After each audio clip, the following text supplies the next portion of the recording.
ਕੀਤਾ ਸਾਡੇ ਸੈਸ਼ਨ ਤੇ। ये एडुसिक ਦਾ ਜਿਹੜਾ ਪਹਿਲਾ ਸੈਸ਼ਨ ਅਸੀਂ ਕੈਰੀਅਰ ਗਾਈਡੈਂਸ ਦਾ ਅੱਜ ਸ਼ੁਰੂ ਕਰ ਰਹੇ ਹਾਂ। ਇਹ ਇੱਕ ਸੀਰੀਜ਼ ਹੈਗੀ ਪੂਰੀ, ਜਿਹਦੇ ਵਿੱਚ ਅਲੱਗ-ਅਲੱਗ ਫੀਲਡਸ ਤੋਂ ਅਸੀਂ ਐਕਸਪਰਟਸ ਨੂੰ ਬੁਲਾਵਾਂਗੇ ਤੇ ਜਿਹੜੇ ਆਪਣੇ ਗੱਲ ਕਰਨਗੇ ਆਪਣੀ ਫੀਲਡਸ ਦੀ, ਤਾਂ ਕਿ ਤੁਹਾਨੂੰ ਗਾਈਡੈਂਸ ਮਿਲ ਸਕੇਗੀ ਕਿਹੜੇ ਫੀਲਡ ਵਿੱਚ ਕਿਸ ਤਰ੍ਹਾਂ ਅਸੀਂ ਅਪਲਾਈ ਕਰ ਸਕਦੇ, ਕਿ what are the things that are needed to do and what happens there actually. ਤੇ ਅਸ ਐਡੂਸਿਕ ਦੇ ਬਾਰੇ 'ਚ ਮੈਂ 2 ਮਿੰਟ ਖਾਲੀ ਤੁਹਾਨੂੰ ਦੱਸਾਂਗਾ ਕਿ ਐਡੂਸਿਕ ਜਿਹੜੀ ਸੰਸਥਾ ਹੈਗੀ ਹੈ ਆਲ ਓਵਰ ਇੰਡੀਆ ਐਜੂਕੇਸ਼ਨ ਤੇ ਕੰਮ ਕਰ ਰਹੀ ਹੈਗੀ ਹੈ। ਜਿਹੜੇ ਬੱਚੇ ਨੂੰ ਵੀ ਕੁਝ ਵੀ ਐਜੂਕੇਸ਼ਨ ਦੀ ਲੋੜ ਹੈਗੀ ਹੈ, we are trying to help them in whatever way possible, online classes, mentorship, scholarships, everything we are doing.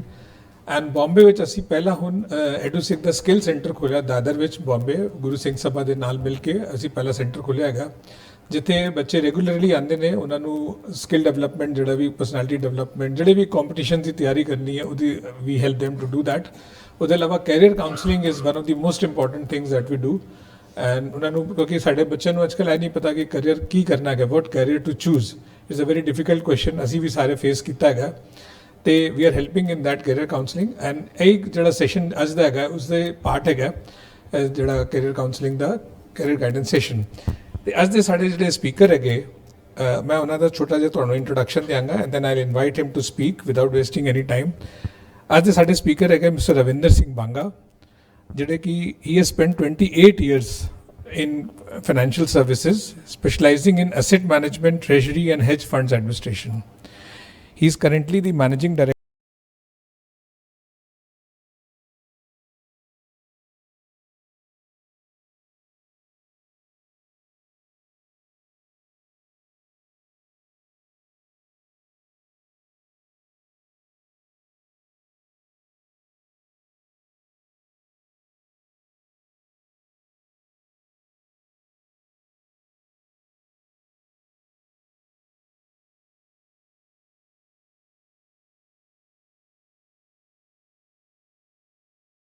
guidance वास्ते। The first session is on BFSI।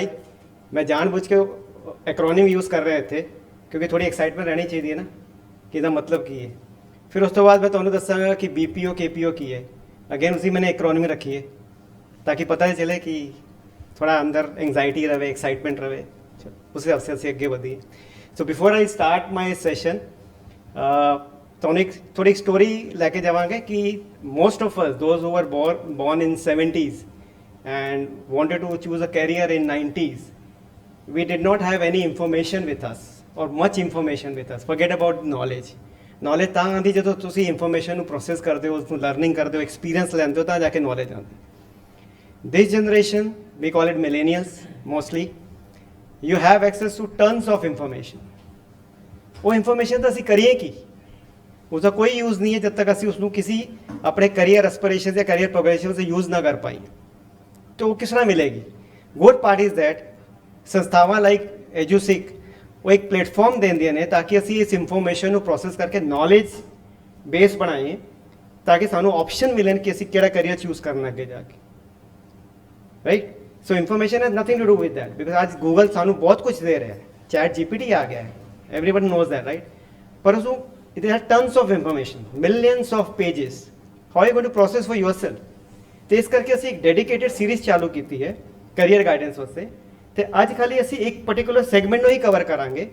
ਉਸ ਤੋਂ ਬਾਅਦ ਹਰ ਇੱਕ ਜਾਂ ਮਤਲਬ ਵੀਕਲੀ ਬੇਸਿਸ ਤੇ ਕਹਿ ਲਓ ਜਾਂ ਫੋਰਟਨਾਈਟਲੀ ਕਹਿ ਲਓ ਜਾਂ ਮੰਥਲੀ ਕਹਿ ਲਓ, we'll have more sessions on career guidance where people from different stream will come and share their experience and then guide you what careers to choose. So converting that information to a knowledge and so that you can choose your career options, right? It's okay, so shall we start? So today we're going to cover the first series on BFSI sector। उसदे विच उस तो बाद फिर ਅਸੀਂ cover करांगे how do we utilize our career in BPO and KPO। पर उस तो पहले ਅਸੀਂ समझेंगे कि what does that BPO KPO means, उसका ट्रेंड की चल रहा है, की स्किल सेट चाहिए जो आज जिथे तुसी बैठे हो या those who are on online, what skills is needed to join BPO and KPO industry. then थोड़ा सी टिप्स और टेक अवेज की गल करांगे कि की चाहिए, की करना चाहिए होर कि साढ़े करियर में बूस्ट मिले। एंड then obviously साढ़े वास्ते की है, what is in it for you, right? Specific to BFSI, specific to BPO KPO industry. Of course फिर लास्ट इतने Q&A सेशन होएगा and then I ask for feedback as well at the end of the session.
So banks are regulated by Reserve Bank of India, RBI. Stock exchanges are regulated by SEBI, Security and Exchange Board of India. Right? Insurance is regulated by ADA, Insurance Regulatory Development Authority, and similarly we have another regulator for pension funds as well. ये हो गया broad terminology. Let's go next slide. Banking. Instead of asking you questions, because we have students online as well, I'll just tell you what banking की होता है. तो sir bank के बारे में सुने ही होएगा mostly. Private bank, public sector bank, scheduled bank, cooperative bank, now आजकल नवी चीज़ आ गई स्मॉल फाइनेंस बैंक, राइट. वो की कर देने, they provide savings and current account services. Individual होएगा तो सेविंग अकाउंट होएगा, थोड़ा बिजनेस वास्ते होएगा तो करंट अकाउंट होएगा. Similarly they accept deposits, right, and they provide loans the requirement to the people. Major banks in India private sector 3-4 segment है नहीं. एक है public sector bank, state bank of India, Punjab national bank, bank of Baroda. Private banks है ने ICICI bank, Axis bank, HDFC bank. Cooperative bank है ने new India cooperative bank. उससे कल ही बैन लेकर तुमने न्यूज़ पढ़ा होगा कि नहीं, उससे भी I cover that as well. आजकल ना है स्मॉल फाइनेंस बैंक, मतलब they have limited authority to accept deposit and small loans. तो नया कंसेप्ट है स्मॉल फाइनेंस बैंक. उन्होंने फुल फ्लेज लाइसेंस नहीं मिलता, कुछ एक्टिविटी कर सकते हैं, like Unity small finance bank, AFB bank, AU bank. Go back.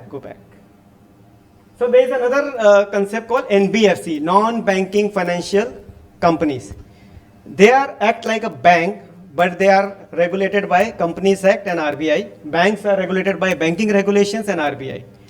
NBFC can also accept deposits and lend some money, loans. But कुछ difference है क्या नहीं? They have a restrictions. Bank is तुसी saving bank current account खोल सकते हो, NBFC नहीं कर सकते, right? बैंक अपने डिपॉजिट तो ज़्यादा लोन इशू कर सकता है, NBFC नहीं कर सकते, राइट. और भी 2-3 चीजें. हाँ, बैंक जिले अगेन है, they participate in payment and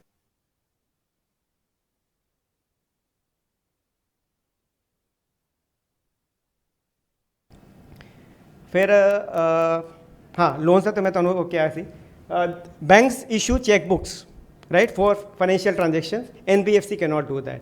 So NBFC they are like banks but with a restricted responsibility, roles and responsibility.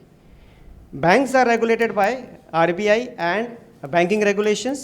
NBFC are regulated by RBI and Companies Act. ये स्लाइड डिफरेंस है. नाम मैं तो bank से बताया सी, HDFC bank, ICICI bank, Punjab national bank, they are example of banks. Who are the major players in NBFC arena? Bajaj Finance, नाम सुने होगा. Shri Ram transport finance, Mahindra finance, Tata motor finance. वो एक पर्टिकुलर सेगमेंट, पर्टिकुलर चीज़ में कैटर कर दें. जैसे टाटा मोटर फाइनेंस से सिर्फ वो मोटर ही लोन देगा. अगर तुम्हें कोई व्हीकल खरीदना है, कमर्शियल व्हीकल खरीदना है, उस पर ही लोन देगा. ਬਜਾਜ ਫਾਈਨੈਂਸ ਬਜਾਜ ਫਿਨਸਰਵ ਤੁਸੀਂ ਇੱਕ ਨਵਾਂ ਕੰਸੈਪਟ ਸੁਣਿਆ ਹੋਏਗਾ ਕਿ ਤੁਸੀਂ ਅੱਜ ਵਾਈਟ ਗੁੱਡਸ ਵੀ ਲੈਣ ਜਾਂਦੇ ਹੋ, ਰੈਫਰੀਜਰੇਟਰ ਵਗੈਰਾ ਲੈ ਕੇ ਆਉਂਦੇ ਹੋ ਜਾਂ ਟੀਵੀ ਲੈ ਕੇ ਆਉਂਦੇ ਹੋ, ਤੁਹਾਡੇ ਕੋਲ ਉਤਨੇ ਪੂਰੇ ਪੈਸੇ ਨਹੀਂ ਹੈਗੇ ਨੇ, ਸੋ ਦੇ provide you loans, right? Banks can also do that, but generally they don't provide only white goods and all, but this NBFC companies do provide loans. एक major difference बताया थी, bank can provide loans over and above their deposits, NBFC cannot. They have to source from their deposits only. They cannot go beyond that. So एक basic difference पता चला है banking और NBFC अंदर. Can we move to the other industry of this sector, financial services? This is other than banking and NBFC services, comes under financial services industry, which includes payment and money transfers, financial advisory services, foreign exchange, capital market, stock market. So सुने होगा Bombay Stock Exchange, National Stock Exchange, where the companies are listed, traded, people do a trading. So that all falls under financial services. Mutual funds, asset management, they also falls under asset management. And KPO, BPO industry, which I'm going to talk about next, is part of your main financial services. That's the reason we are here, all about. Next page. Insurance industry, broadly covered in life and general insurance. Life insurance, the life policy liye, right? If something has happened to you, your next to your kin, you will get the money. In something happened to you, to your life in that case. And there is other insurance also, general insurance, which generally house insurance, health insurance, right? Car insurance, motor insurance, that's part of general insurance company. And these are the major players. Go back. New India Assurance, ICICI Lombard, Bajaj Allianz, these are the major player in the market for general insurance. And LIC, which is full form is Life Insurance Corporation of India, SDFC Life, SBI Life, ICICI, they are part of the life insurance main company. These are regulated by AIDA. I explained on my first page, AIDA is Insurance Regulatory Development Authority. In that case. एक आजकल एक नवा concept है तुझे देखिए, that's part of BFSI only, कोई अलग sector नहीं है, फिनटेक असी कंपनियां कहते हैं. Most of the you see in that आजकल डिजिटल प्लेटफॉर्म आ गया. You heard of UPI, right? असी वो पेमेंट कर रहे हैं, पहले नहीं सीखी हो. दैट्स सब it's a digital transformation have taken place in, especially in India, because we are the global leader in UPI payments. World largest UPI interface for this payment. You heard of Paytm, right? You can create your wallet, store some money there, you can spend money for the certain transactions. These are all form of your fintech and digital transformation which is taking place in India. Government is also supporting that by way of incentives, and then SEZ, special economic zone, where they create jobs in fintech arena. You get benefits for that. So the government even provide their services. I already mentioned UPI is the world's largest global leader in digital payments. And these are the firm I mentioned. Just go back. PhonePe, Razorpay, Policy Bazaar.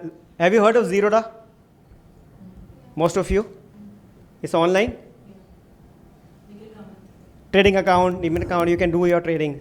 Remember earlier we used to call our broker, they used to trade on behalf of us. Now click of a button, you can also do your trading by yourself, right? So the Zerodha is basically part of your main digital transformation taking place in India. Chalo, hun cover kar de. Let's decode BPO and KPO. The students on online also, so instead of asking question, let me try to explain the concept. But before coming BPO, KPO, you would have heard certain concept called outsourcing, right? Outsourcing. ਘਰ ਹੀ ਕੰਮ ਕਰੀਏ ਜਾਂ ਬਾਹਰ ਕਿਸੇ ਨੂੰ outsource ਕਰੀਏ, ਅਸੀਂ ਆਪ ਹੀ ਕਰੀਏ ਉਹ ਕੰਮ ਜਾਂ ਕਿਸੇ ਹੋਰ ਨੂੰ ਦੇਈਏ, ਰਾਈਟ? ਉਹ ਇੱਕ ਡਿਸੀਜਨ ਕਾਫੀ ਸਾਰੀ ਕੰਪਨੀਆਂ ਲੈਂਦੀਆਂ ਨੇ, ਅਤੇ ਜੇ ਜੋ ਅਸੀਂ ਡਿਸਾਈਡ ਕਰਦੇ ਕਿ ਕਿਸੇ ਹੋਰ ਨੂੰ ਦੇਈਏ ਕੰਮ ਕਰਨੇ ਨੂੰ, then the outsourcing concept come into picture, which is also known as offshoring. Onshoring जिधर काम हो रहा है, offshoring जिथे काम देना है, right? The outsourcing, offshoring is a concept which today we're going to talk about in length. So let's understand what is BPO, what is KPO, what is outsourcing means, what is offshoring means. Let's go in details. BPO, business process outsourcing. KPO, knowledge process outsourcing. बहुत ही clearly meaning लिखे है, फिर भी I will explain that. Generally BPO अंदर customer services, calling support function ਉਹ cover ਹੁੰਦੇ ਨੇ।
ਅਸੀਂ ਕਾਸਟ ਕੈਲਕੂਲੇਟ ਕਰੀਏ, ਅਗਰ ਯੂਐਸ ਵਿੱਚ ਅਗਰ ਉਹ $100 ਹੈ, ਇੰਡੀਆ ਵਿੱਚ ਉਹ $20 ਵਿੱਚ ਹੋ ਜਾਂਦਾ। ਤਾਂ ਤੁਸੀਂ ਸਮਝ ਰਹੇ ਹੋ $80 ਦਾ ਫਰਕ। ਥੋੜਾ ਥੋੜਾ ਕਾਸਟ ਵੱਧਦਾ ਜਾਏਗਾ, ਅਲੱਗ ਬਾਤ ਹੈ, ਲੇਕਿਨ ਯੂਐਸ ਵਿੱਚ ਤਾਂ ਵਧੇਗਾ ਹੀ ਨਾ। 100 ਦਾ 120 ਹੋ ਜਾਏਗਾ, ਇੱਥੇ 20 ਦਾ 40 ਹੋ ਜਾਏਗਾ, ਉਧਰ 100 ਦਾ ਖਾਲੀ 120 ਹੋਏਗਾ, ਲੇਕਿਨ ਫਿਰ ਵੀ there is a much difference. But more than cost, it is the skill set available in India. Strong IT infrastructure. I already gave you example that the entire banking has changed. Now every household has bank account. पहले इस तरह नहीं सीखा, सिर्फ 12% पूरा India which household को bank account सीखे। आज this is reached 42% in last 15 years. You see that entire transformation. UPI payment. आज भी तुसी US विच कुछ पेमेंट करते हो, डिजिटल भी पेमेंट करते हो, वो प्रोसेस होती है 24 आवर्स 48 आवर्स। साढ़े इतने कितने टाइम होती है पता है? 1 second, less than 1 second. If infra works, connectivity works, in a second your transaction is processed. At the date is, I'm telling with a lot of conviction, even in US, if you make any payment, it still take 24 hours to 48 hours. Stock market, we moved from T+5 to T+1. We are not talking about T+0. US ने पिछले साल T+1 किया, इतना हल्ला मचाया है, असी वो 10 साल पहले करके बैठे हुए हैं। So in terms of digital transformation, जो स्पीड असन ने पकड़ी है इंडिया ने, is far better than other Asian countries, Eastern Europe countries and US countries. मैं सब कुछ अच्छा कह रहा, लेकिन एक आध थोड़े चैलेंजेस है ने कि आज the date is India is not the only center for outsourcing. People are not started thinking alternative also. I'll come to that when I talk about the market size. Market size जो तो मैं गल करांगा, मैं बताऊंगा कि थोड़े challenges की है, but we still have an advantage. But ये slide तो मैं एक कह रहा सी, मैं तो एक overview दे रहा सी, BPO की है, KPO की है, और why the concept came into India post liberalization in 1990. एक चेंज होया सी, पहले ना इंडिया अंदर बहुत सारी पॉलिसी होंदी सी, एक काम कराने ते 45 दिन लगते सी या 90 दिन लगते सी, कोई कंपनी रजिस्टर कराने जावे ना तो उस टाइम 90 डेज तो उत्ते लगते सी। आज भी लग रहे हैं, कई जगह 15 से 20 दिन लग रहे हैं, कई 30 दिन लग रहे हैं, लेकिन on an average it has reduce by 2/3। सोचो एक बंदा अपनी कंपनी रजिस्टर कराने जा रहा सी, उसको 90 दिन लगते सी, उसको अगर एक अपॉर्चुनिटी आके खड़ी है वो काम चालू नहीं कर सकता सी। आज मैंने एक पार्टनरशिप फॉर्म LLP खोली, I was done in 7 days. Complete transaction started. Banks account open in 2 to 3 days time. Saving bank तो उस टाइम में खुल जाता है, करंट अकाउंट खोलने थोड़े रिक्वायरमेंट होती है ने, but is because of the digital transformation और हैंडमेड रजिस्टर तो असी मूव होके असी ऑनलाइन आ गए। I'll give you one real life example, the digital transformation. This is not related to financial services, but I'm just giving you where India stands today. मेरे मुंडे का driving test सीखा कल। I remember when I gave my driving test, it took me 4 hours just to roam around to find out कित्थे जाना है, की करना है, किधर जाना है, केड़े काउंटर जाना है, किधर मेरा ड्राइविंग टेस्ट होएगा। Yesterday we were out in 30 minutes.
In certain sector, पूरी जगह पे नहीं, पर असी वो कर रहे हैं because of cost efficiency.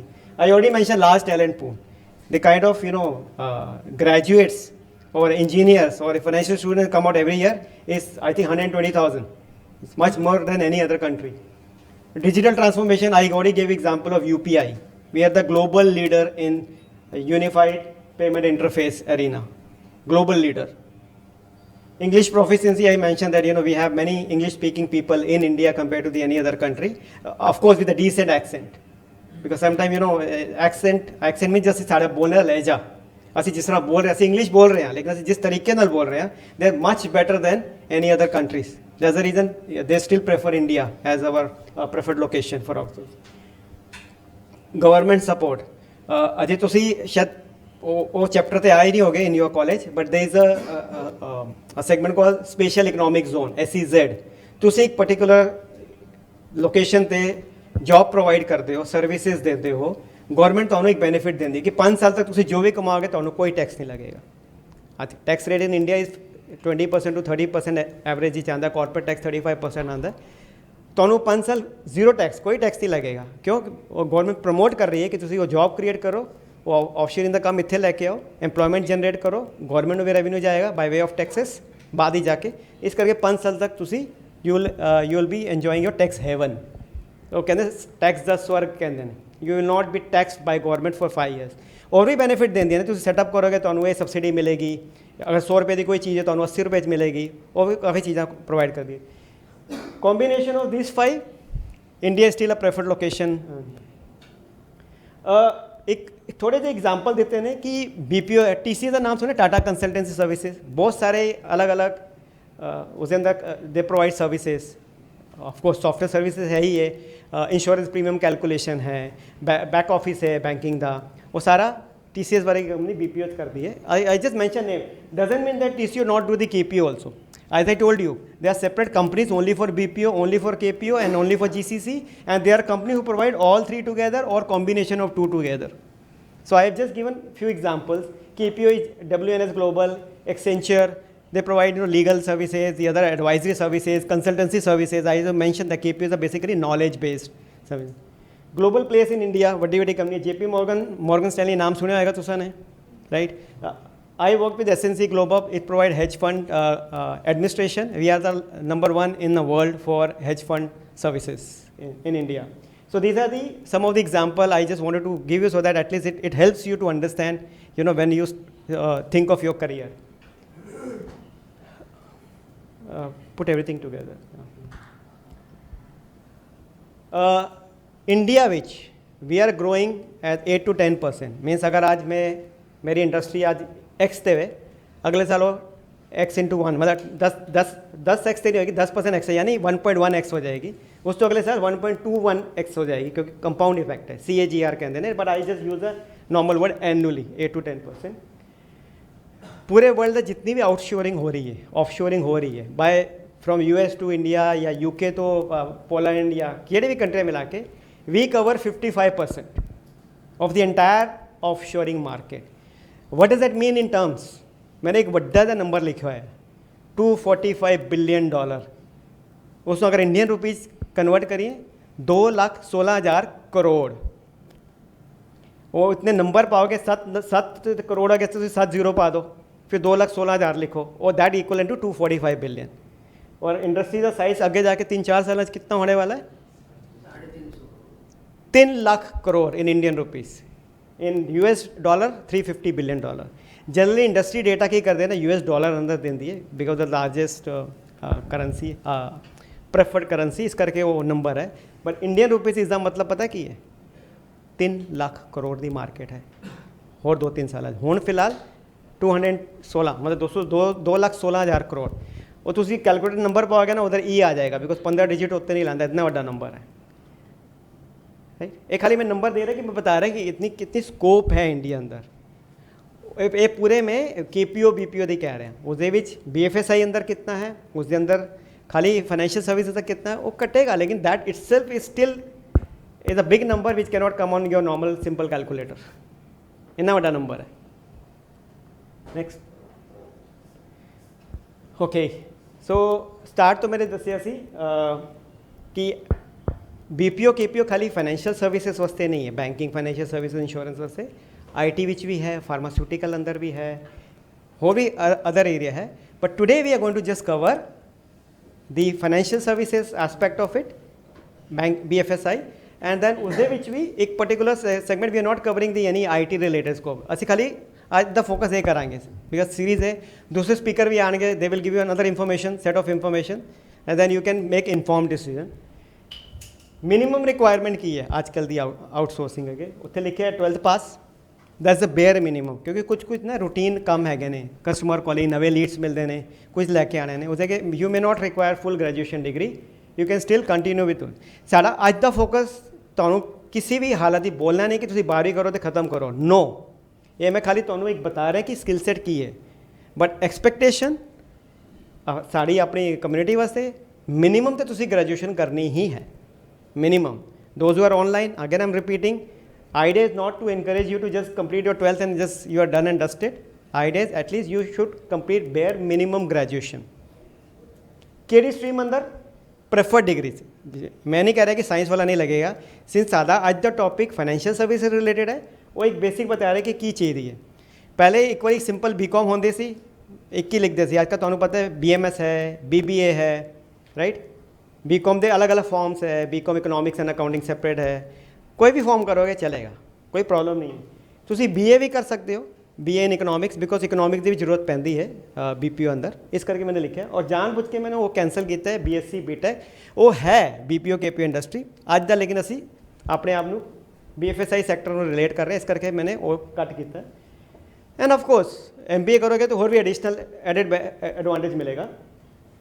KPO वास्ते थोड़ा एक नॉर्मल कॉमर्स की सी BPO हो गए, KPO हो गए तो CFA CPA ACCA, आजकल बहुत सारी अलग अलग एजुकेशन स्ट्रीम आ रही है ने, you can do that for highly finance and analytical role. You don't require normal BCom degree, either you लगा स्पेशलाइज और you can do either of this CFA CPA ACCA MBA finance of course is needed। Actuarial science basically ये modelling है, तुम एक particular एक financial data लेंदे हो, उसको कन्वर्ट करके बोलो कि अगे मेरा अगे 5 साल का होराइजन की होएगा। एक हाई लेवल की एनालिटिकल स्किल है डेटा साइंस, ऐसे डेटा साइंस कहते हैं technical skill on the IT side, but एक एक्टोरियल साइंस होती data science related to financial sector high end तक करके ਉਹ ਵਾਲਾ स्टडी भी चलेगी। और ऑफकोर्स लीगल वास्ते तुसी अगर लीगल प्रोसेस अगर तुसी कर रहे हो तो you should have a degree और diploma in specific field only, which is bachelor in law master in law, तुसी अलग है। अदरवाइज अगर normal BPO KPO without legal करना है तो तुसी BCom BA कर सकते हो, ACCA and CPA CFA equivalent. ਉਹ ਤੇ ਸੀਗਾ basic education minimum education, but खाली वो लैके now let me tell you the very practical angle. तुसी आज बोल रहे कि आज मैं वीर जी कह के चले गए भाई BCom डिग्री करो you will be done, sorry मैं कह रही थी ना घट तो घट 1,20,000 तो खाली महाराष्ट्र तो ही निकल रहे थे student related to BCom BMS related, पूरे इंडिया के करो तो कितने बंदे निकलेंगे। And it's always a demand supply situation, बंदे घटे तो तू सब को एक्सट्रा की है कि मैं तेनू लावा, डिग्री सारे लैके आ गए 70% 80% सब लैके आ गए, एक्स्ट्रा की चीज़ है। This is what is needed. Clearly लिखा है communication skill, your verbal written communication skill is equally important then your just basic degree. ठीक है, थोड़ा वो लैंग्वेज इंग्लिश लैंग्वेज आ गए वो तो ज़रूरी तो है ही है, राइट, वो तो ज़रूरी है आज के आउटसोर्सिंग करने से। Let me tell you Facebook has even regional guy also, जिन्होंने पंजाबी आती है माराठी आती है, बिकॉज वो कुछ ऐड आती है देने उन्होंने ट्रैक करना है कि कुछ वल्गैरिटी नहीं है कुछ नहीं, तो दे रिक्वायर, बट वो अपॉर्चुनिटी बहुत छोटी है, बहुत लिमिटेड है। By and large you require English speaking skill, right, written and verbal also, खाली नॉट खाली स्पीकिंग। कस्टमर हैंडलिंग एक हैंडल करने का तरीका, आज जरूरत तुम कुछ कह लो तो बंदा पिछे पै जाते हो। टेंपरामेंट लेवल कामनेस, तुम हर किसी को फोन करो ये बंदा झगड़ के आया था किसी नाल या बिजी है तो झिड़क देगा करके, डोंट गेट इनटू वो तो एक टैक्टिक्स तो एक टेक्निक आनी चाहिए बेसिक एटलीस्ट। कंप्यूटर नॉलेज आजकल तो बेयर मिनिमम बी हर्ड। आज जैसे बिजी टैली पैकेज कर लो, Tally is not the only, Tally is just one tool, Excel is just one tool, there is a power BI power query, बहुत सारी चीज़ें ने। You should be able to know that आज की जरूरत की है। एक्सेल करो मैं नहीं मना कर रहा, टैली करो मैं नहीं कह रहा कि नहीं करो, those are now bare minimum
ਤੁਹਾਡੀ ਖੁਦ ਦੀ ਸਕਿੱਲ ਸੈਟ ਕੀ ਹੈ ਨਾ, ਤੁਸੀਂ ਕਿੰਨਾ ਪੜ੍ਹੇ ਹੋ, ਅਕੈਡਮਿਕ ਤੁਹਾਡੇ ਮਾਰਕਸ ਕੀ ਨੇ, ਤੇ ਉਸ ਤੋਂ ਇਲਾਵਾ ਤੁਸੀਂ ਨੇ ਐਕਸਟਰਾ ਕੀ ਕੀਤਾ ਹੋਇਆ, ਕਿਹੜਾ ਸਰਟੀਫਿਕੇਸ਼ਨ ਲਿੱਤਾ ਹੈ, ਪਲੱਸ योर पार्टिसिपेटिव और लीडरशिप स्किल कि तुसी किसी कॉलेज किसी आजकल जो ना बहुत सारी एक्टिविटीज़ होंगी ने, were you part of voluntary group या बस बैठे सीगे खाली एक डिग्री लैके आए। मैं कह रहा हूँ degree is a must bare minimum, Excel equivalent courses are bare minimum. उस तो अलावा तुसा ने किया that will drive your career progression. किसी भी कंपनी जाओगे देखेगी ना तुझे और एक्स्ट्रा की करता सी, भावें स्पोर्ट्स लै लो, म्यूजिक लै लो, उससे तूने are you excel in that और नॉट, वो देखते हैं एक्स्ट्रा पंच। बिकॉज आज एक जॉब करके अगर 10 बंदे आ रहे हैं so they have to select one, बाकी 9 घर जाना पड़ेगा, तो you have to be that one और 2, बाकी तो फिर वो मिलेगी जॉब। मैं नहीं कह रहा कि नहीं मिलेगी, लेकिन तो जो तुम सोच रहे हो फिर उस तरह नहीं मिलेगा। हाँ, ये बूस्टर वो मैं ग्रीन लिखा कि अगर ये तुम स्पेशलाइज कोर्स कर लेंदे हो तो मैं तो कहना 25 तो 30,000, 60 तो 75,000, that will B 1 lakh and above bare minimum. कहने का मतलब जो तुम और थोड़ा स्पेशलाइज इक्वलेंट कोर्स कर लेंदे हो, CFA, CPA, FRM, financial risk management is a tool, और लीगल इसी अलग अलग है, ट्रेनिंग कॉर्पोरेट लॉ दे अलग हो, वो एक्स्ट्रा एडवांटेज तुहानू ब्राउनी पॉइंट मिलणगे। So that's your booster. Tips and takeaways.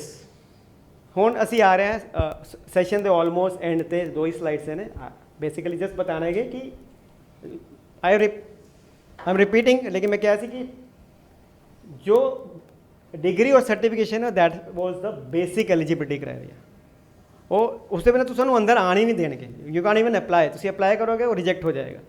Bare minimum graduation, जो 12th पास मैंने लिखा सी that's a very very low end job, so that's the reason I said I am discouraging you not to stop at 12th, you should have bare minimum graduation degree. Improve your English communication and accent. Courses आते हैं उधर आजकल तो काफ़ी सारा online available है। In fact थले मैंने लास्ट जो लिखे है लिंक्डइन, तो लिंक्डइन का इज़ अ प्रोफेशनल नेटवर्क, जैसा फेसबुक है सोशल नेटवर्क, इस तरह लिंक्डइन है प्रोफेशनल नेटवर्क, उत्थे भी काफ़ी सारे कोर्सेज अवेलेबल हैं। You can go learning and development, you will see the courses around. Google पे है ही है, कोर्सेरा है, यूडेमी है, ये कोर्सेज आर अवेलेबल। ये तो बेसिक जाके अंदर करना पड़ेगा, खाली ग्रेजुएशन डिग्री लैके तो कुछ नहीं अचीव ज़्यादा कर पाओगे, ये तो ओवर एंड अबाव करना ही पड़ेगा। ये अजे तुसी कॉलेज च हो, लेकिन जो तुसी 3rd ईयर पहुँचोगे या कुछ स्टूडेंट 3rd ईयर पहुँचोगे, आजकल मॉक टेस्ट आते हैं, इंटरव्यू टेस्ट आते हैं। अब I would not say thanks to Covid, but because of Covid काफ़ी चीज़ा ऑनलाइन हो गया सी, मतलब इंटरव्यू लेना या कोई सेशन जो पहले जो ऑफलाइन होंगे सी, आजकल काफ़ी चीज़ा ऑनलाइन अवेलेबल है।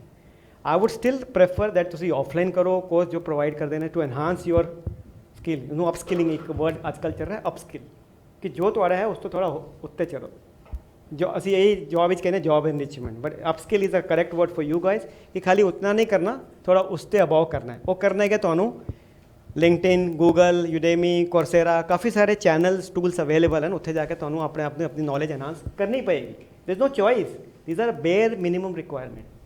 अगर तो वो 25,000 वाले या 10,000 15,000 वाले जॉब तो ऊपर जाना है, these are the bare minimum requirement. These are the reason ऐसे फ्यू टिप्स लैके चलोगे। एंड ये मैंने पिछली स्लाइड पर भी कवर किया सी, बूस्टर जितना ज़्यादा थोड़ा रहेगा, थोड़ा खुद की वॉलंटरी सर्विसेज, तुसी कॉलेज कोई एक्टिविटी चल रही है उसे पार्टिसिपेट कर रहे हो, एक्स्ट्रा कोर्स कर रहे हो, अगर हाई एंड जॉब से तुसी एक्स्ट्रा स्टडी कर रहे हो, that really help you to achieve your career progression faster than average guy.